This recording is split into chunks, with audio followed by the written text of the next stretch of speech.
Si vous vous baladez sur Colorado Boulevard à Los Angeles un lundi de septembre vers 15h par 40 degrés, il y a de grandes chances pour que vous croisiez des gens ainsi vêtus. Voici bien sûr quelques blondes et leurs vêtements de blondes classiques mais toujours efficaces. Un banal couple de gothiques, de latinos branchés, il n'y a pas de doute. Tous les clichés sont là, vous êtes bien en Californie.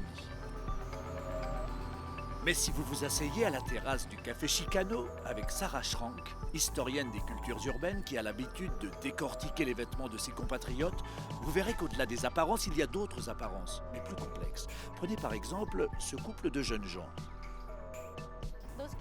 Il se peut que ces jeunes latinos viennent de familles riches, mais il se peut aussi que ce soit des jeunes d'un milieu populaire qui sont sortis un lundi après-midi. J'aurais du mal à dire combien ils ont payé leurs jeans. Ça peut être des jeans à $200, comme à 25.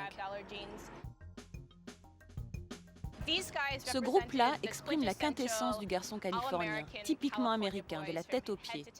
Leurs tongs et leurs shorts indiquent qu'ils vont souvent à la plage, qu'ils se déplacent facilement, qu'ils peuvent passer de la piscine au vélo et se balader juste après dans les rues de Los Angeles. Ce sont des garçons d'un certain statut socio-économique, ce qui leur permet de ne pas porter de costume et de s'habiller confortablement, décontractés, à n'importe quel moment de la journée. Le signe clair de leur appartenance sociale, c'est leur t-shirt American Eagle, parfaitement repassé. Ces tenues pratiques et bien aérées sont devenues des symboles de la Californie. Elles trouvent leurs origines dans la culture hawaïenne et la mode du surf, née dans les années 60 et adoptée par des gamins oisifs issus de la bourgeoisie blanche à la recherche de la blonde et de la vague idéale. Jeff White vient de là. Il est maître nageur depuis 35 ans et se proclame volontiers maire de la plage de Malibu. En plus, il a eu la bonne idée d'épouser une femme, sans doute blonde, qui gagne bien sa vie. Voici mon uniforme quotidien et je ne voyage jamais sans. Pieds nus, shorts et chemise hawaïenne. Et c'est comme ça que je me définis. Évidemment, je vis sous un climat très agréable. Je suis tout près de la plage et je fais du surf tous les jours. Donc je ne peux pas vraiment dire que je porte un uniforme. C'est juste un style que j'ai adopté et qui me va. Je m'habille en une seconde et me voilà parti avec ma planche, direction la plage. Je me suis fait un mini-musée du surf ici. Ces planches viennent d'un peu partout, elles datent des années 20 ou 30 et vont jusqu'aux années 60-70.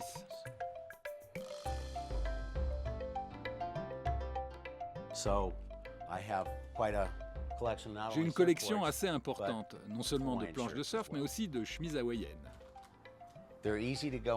Elles sont faciles à mettre, elles s'enlèvent rapidement et on peut être dans l'eau en une seconde. C'est une façon de bien s'habiller sans être trop élégant. Et les chemises hawaïennes, elles ne se démodent jamais. Pieds nus, dans mes sandales, décontracté dans la vie et le costume cravate quasiment exclu. C'est un principe simple, trouver des vêtements que l'on pourra porter aussi bien à la plage qu'à un déjeuner d'affaires. Et c'est comme ça que je m'habille tous les jours.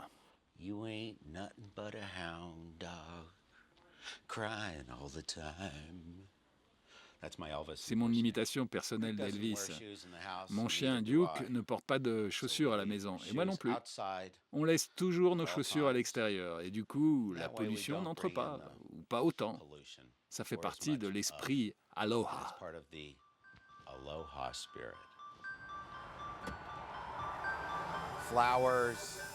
Mes chemises sont à fleurs, avec des motifs empruntés à la nature. Je dirais que le mode de vie hawaïen, c'est tranquille et cool. Personne n'est jamais en retard parce qu'il n'y a aucune contrainte horaire. Mon credo, c'est que le travail, c'est pour les gens qui ne surfent pas.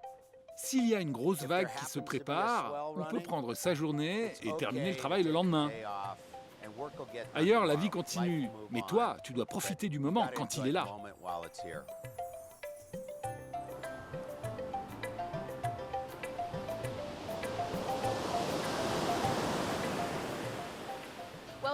Depuis la fin du 19e siècle et le début du 20e, on a vendu l'image de Los Angeles comme un temple de la bonne santé, et cela a attiré de nombreuses personnes. Les gens ont été attirés par le climat, qui est semi-aride, avec le haut désert tout près de l'océan, et les montagnes, et ils sont venus pour se soigner. La nature du climat donne aussi souvent l'impression que la peau et l'air sont presque à la même température. Du coup, on se soucie moins de la façon dont on s'habille que dans les régions où le climat oblige à se protéger. Le plus profond, c'est la peau, comme on dit ici. Car en Californie, les vêtements sont le plus souvent des secondes peaux, des extensions de l'épiderme ou des accessoires pensés pour mettre en valeur un corps travaillé ou refait pour abolir la frontière entre l'extérieur et l'intérieur. Ces jeunes femmes travaillent justement dans une des très nombreuses cliniques de chirurgie esthétique qui fleurissent à chaque coin de Beverly Hills. C'est comme ça qu'on s'habille pour travailler. On travaille pour un chirurgien esthétique. On est toutes obligées de porter du noir et blanc, du coup on a toutes le même uniforme. On porte ce style de vêtements parce que ça met bien en valeur les formes. Et ça souligne la silhouette. Et puis c'est adapté à notre travail. C'est vraiment important quand on vit en Californie de soigner son apparence. Mes lunettes de soleil, c'est des Versace à 250 $ et mon sac à main, c'est un Louis Vuitton à 700 $. Je l'ai acheté à Paris. Les chaussures viennent simplement de Fashion Island. Je les ai achetées dans un des magasins du centre commercial. Elles ne coûtent pas très cher, 70 $ environ. Mes chaussures viennent d'une petite boutique du South Coast Plaza et elles ont coûté seulement quelque chose comme 50 $. Je pense que la beauté extérieure, c'est très important ici.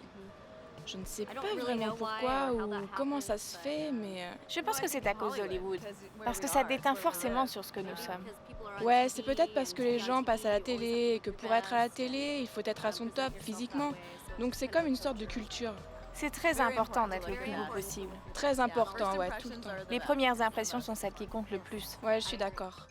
Au premier coup d'œil, les habits californiens doivent donc vous dire qui vous êtes, indiquer que vous avez bien regardé la télé et digéré les films hollywoodiens, que vous avez travaillé votre corps ou souffert dans votre chair, que vous correspondez enfin à l'image à laquelle il faut ressembler. Vous avez de la volonté, vous pouvez le faire, vous allez le faire. De toute façon, vous n'avez pas le choix.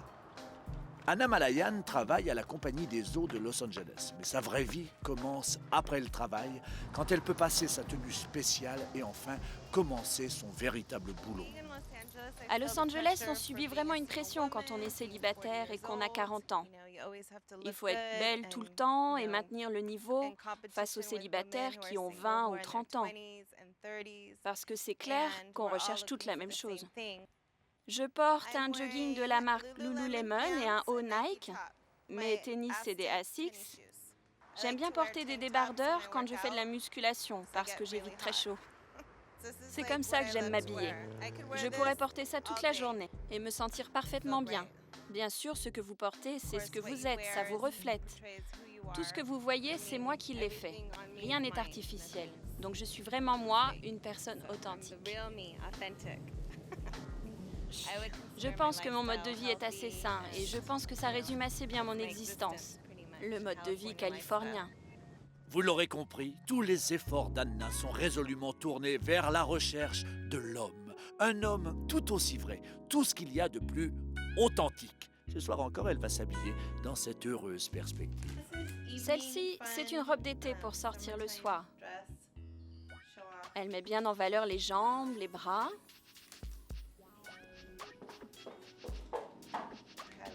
J'adore faire les magasins. Et je pense que je consacre une grande partie de mon budget à ma garde-robe. Des vêtements de sport et des vêtements pour sortir.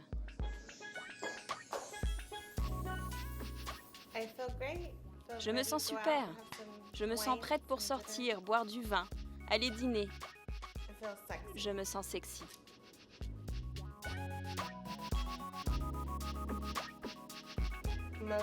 Avant tout, j'essaie de me sentir sexy, sympa et un peu aventureuse dans mes vêtements.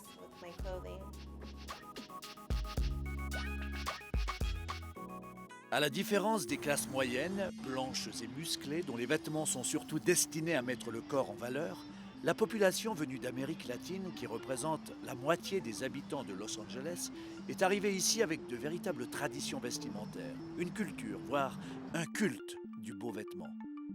Ainsi, en Californie, chaque jeune fille latine célèbre son 15e anniversaire lors d'une fête nommée quinceañera, un rituel entretenu par toute une industrie de vêtements.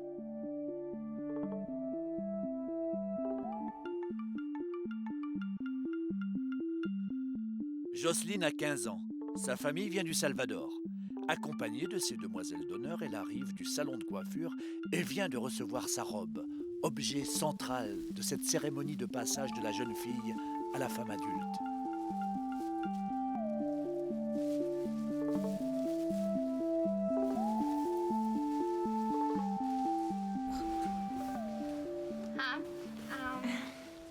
Voici ma robe de quinceañera.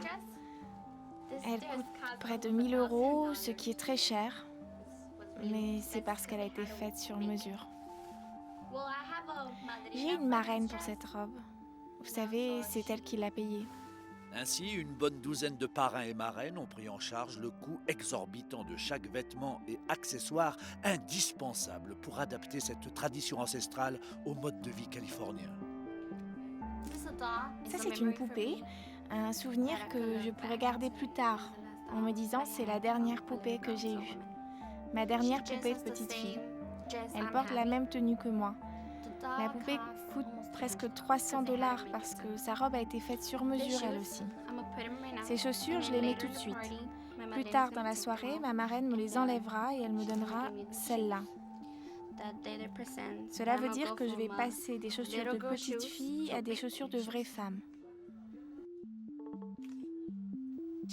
Elle représente celle que j'étais quand j'étais petite, et lui, c'est mon cavalier quand il était petit. C'est pour ça qu'ils sont habillés exactement comme nous. Il y a aussi une tenue spécifique pour les garçons. La chemise, le pantalon, la veste, c'est ce qu'on appelle le smoking. Dans toutes les quinceañeras, le smoking est de rigueur. Peut-être blanc, noir, argenté. La couleur dépend du goût de chacun.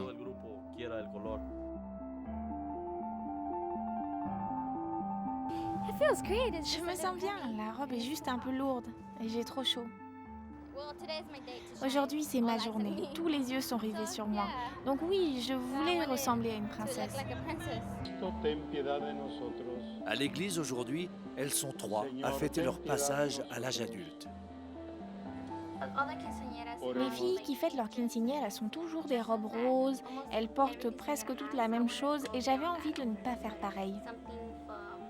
Je voulais une robe comme les femmes dans le temps, qu'on attache dans le dos et qui vous laisse à peine respirer. J'en voulais une comme ça. Je voulais être un peu différente.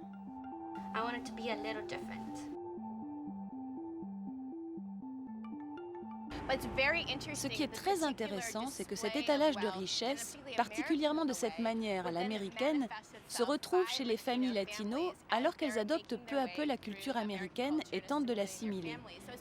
La quinceañera est sans aucun doute une tradition venue des latinos, mais en même temps, elle prend une couleur résolument américaine qui permet ici de l'identifier au bal des débutantes.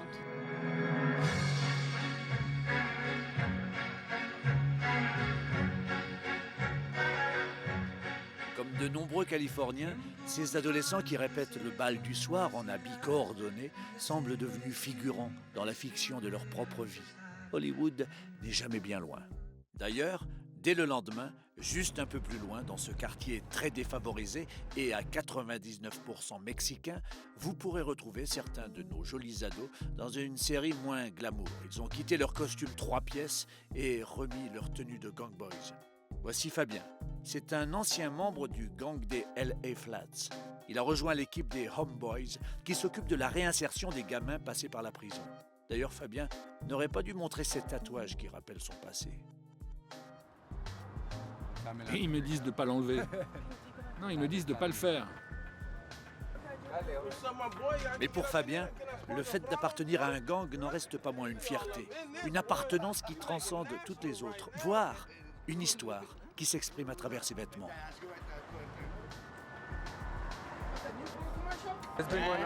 Ça fait des dizaines d'années que ça dure. Des dizaines d'années que les gangs existent dans le quartier. Ça a commencé dans les années 20, les années 40 et ça dure toujours. Aujourd'hui, tu peux tout de suite faire la différence entre un type qui fait partie d'un gang et un type ordinaire. Beaucoup de mecs des gangs se rasent la tête et la plupart du temps, tu les reconnais à leur tatouage, leur démarche ou leur attitude. Et là, tu sais tout de suite s'ils font partie d'un gang ou pas. En général, quand tu vois un jeune avec un pantalon baggy et des Nike Cortez et un t-shirt blanc, tu sais qu'il a déjà un pied dedans. Nous, on voit ça tout de suite parce qu'on a aussi fait partie d'un gang. On sait que c'est le code vestimentaire d'un membre de gang. J'imagine que ma façon de m'habiller montre que je suis lié à un gang. Je suis comme ça. Disons que je colle bien avec le modèle. Le bermuda long et large, les chaussettes blanches montantes et les chaussures blanches. Vous voyez ce que je veux dire? Le t-shirt noir avec des têtes de mort, le crâne rasé, les tatouages.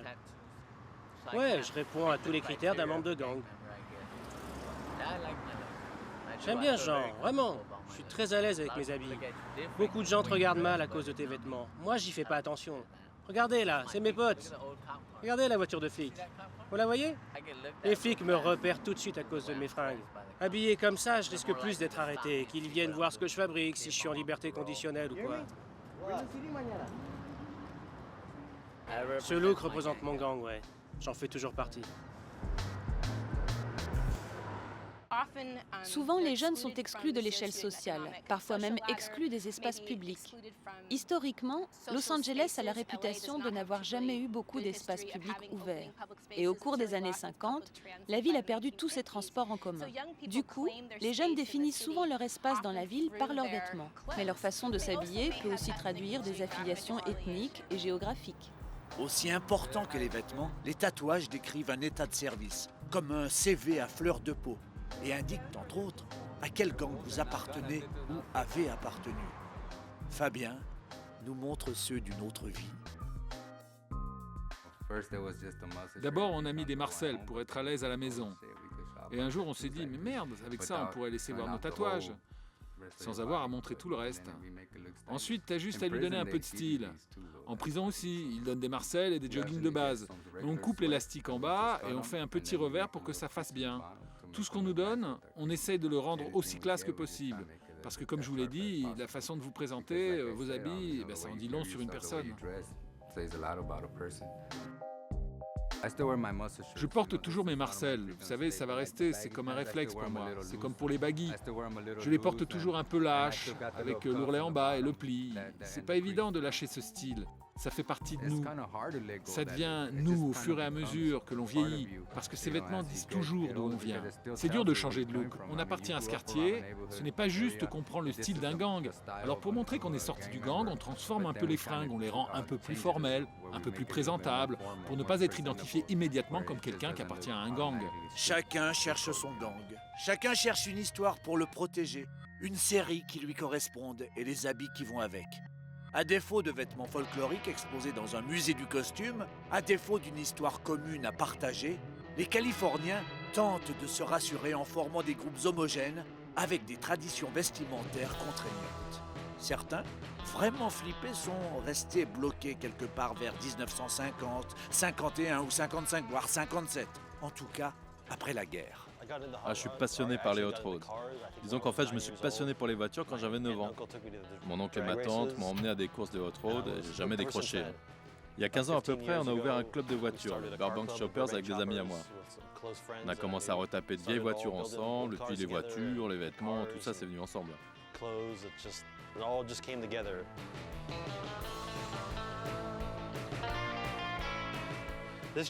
Cette veste, c'est un vieux blouson clicker, comme ils les appelaient. Et on en a fait le blouson du club. Il est tout en laine, avec notre logo cousu dessus, qui a été réalisé par une vieille dame. Je ne sais pas si vous pouvez voir le détail dans la maille, c'est entièrement cousu main. On n'a utilisé aucune machine, exactement comme ils le faisaient dans le temps. Les Hot Rodders qu'admire Sandy, ce sont donc ces rebelles bien blancs qui ont vécu dans les années 50 et ont pris le nom de ces voitures customisées, véritable extension de la personne, au même titre que les t-shirts et autres accessoires de ce mode de vie qui, bien sûr, se définit comme une culture. Je porte un Levi's, un 501 traditionnel, rétréci pour qu'il soit juste à ma taille, lavé une fois seulement, jamais relavé. Je le porterai jusqu'à ce qu'il commence à sentir un peu, et à ce moment-là, je l'arroserai d'eau, et je l'étendrai jusqu'à ce qu'il sèche. Mais il n'ira jamais à la machine. Quand on met un jean à la machine, il perd sa forme originale, ça devient un jean ordinaire pour bricoler. À partir de là, j'en achète un autre et je fais pareil. Mes vêtements, mes voitures, tout ça c'est vraiment moi. Vous savez, je ne vais pas changer. Quand je me rends en entretien pour un boulot, je m'habille quasiment de la même façon.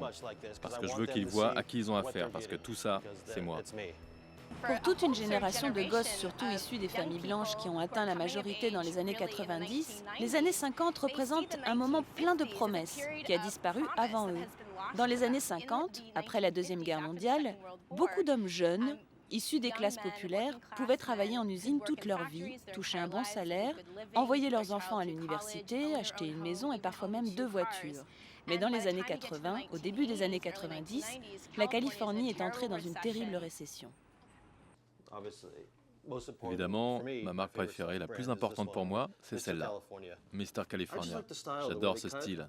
La coupe de ses vêtements, ils tombent vraiment bien, avec des détails très simples, une couture au-dessus de la poche, une juste en dessous des boutons. C'est très discret. J'aime bien ce genre de chemise. Aujourd'hui, tu dois aller fouiller dans les magasins vintage pour en trouver. Ça, c'est une incontournable, la Pendleton. Plutôt dans les couleurs sombres, adoucies, avec des poches en relief. Je dois en avoir 10 dans le genre. C'est très américain. Vous savez, elles sont coupées droit, classiques. Quand je porte des trucs comme ça, je me sens à l'aise. J'ai le sentiment d'être moi-même, que ça me ressemble. Je pense que je me suis accroché à cette période et que je m'y sens vraiment bien. Ça m'a accompagné jusqu'à aujourd'hui et ça me suivra tout le reste de ma vie.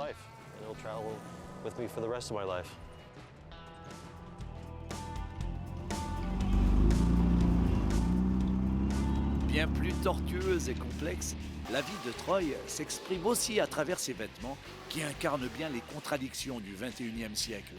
D'abord sur la question du lavage. Troy ne partage pas du tout le dégoût de Sandy le Hot Rodder pour la machine à laver. Les vêtements neufs qui brillent, c'est vraiment pas moi. Depuis pas longtemps, j'utilise du papier de verre pour les abîmer et je les mets dans le sèche-linge. Avant, j'avais une vieille machine à laver déglinguée, j'y mettais des outils, des pierres et des tas de trucs, puis je mettais mes vêtements dans le tambour et ça les détruisait totalement. J'achetais toujours des choses super neuves, mais je me disais qu'après avoir passé environ 1 an sur le toit de ma maison, elles seraient géantes.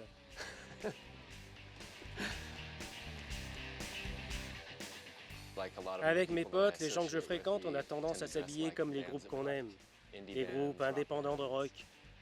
On crée tout un personnage, vous savez. Vous devez avoir tous les attributs, les cheveux, l'attitude, les vêtements, tout quoi. Ces chaussures sont des Chuck Taylor de la marque Converse. Je ne mets que ça, des Converse All Star. Ce sont des classiques. On ne peut pas vraiment les abîmer, mais plus elles sont usées, mieux c'est. Je dirais que la façon dont je m'habille est essentielle pour mon identité. Je ne porte pas nécessairement les vêtements les plus appropriés ou ceux qui me vont le mieux. Mon style, parfois, c'est juste d'être décalé. Tout en rejetant la société de consommation et ses excès et respectant un mode de vie alternatif, bizarrement, Troy est aussi très patriote et conservateur dans sa recherche d'une Amérique perdue, pure et authentique, celle des grands mythes fondateurs.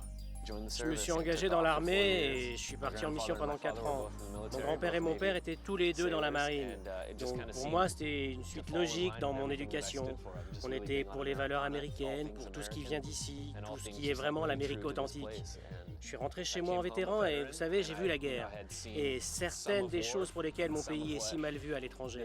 Et ça m'a justement donné envie de rentrer chez moi et d'être encore plus un Américain pur sang. Ça, c'est moi qui l'ai fait. C'est un voilier du XVIIIe siècle. Il y a beaucoup d'armes dessus. J'aime bien customiser mes vêtements parce qu'encore une fois, quand vous achetez des vêtements d'occasion, ce sont comme des canevas vierges. Ça ne coûte presque rien et vous pouvez y imprimer des trucs. Ça donne quelque chose d'unique que personne d'autre n'a. Ces motifs sont vraiment américains pour moi. Ce sont des trucs qui réveillent l'esprit de l'Amérique, son histoire. Les aigles, les navires, les pionniers qui ont débarqué ici. Tout ça, c'est dans les livres d'histoire. C'est ainsi qu'à Los Angeles, les apparences peuvent cacher d'autres apparences. et que les vêtements identitaires deviennent les tenues d'une fiction beaucoup plus élaborée qu'on l'imaginait, plus proche du film d'auteur que de la comédie grand public.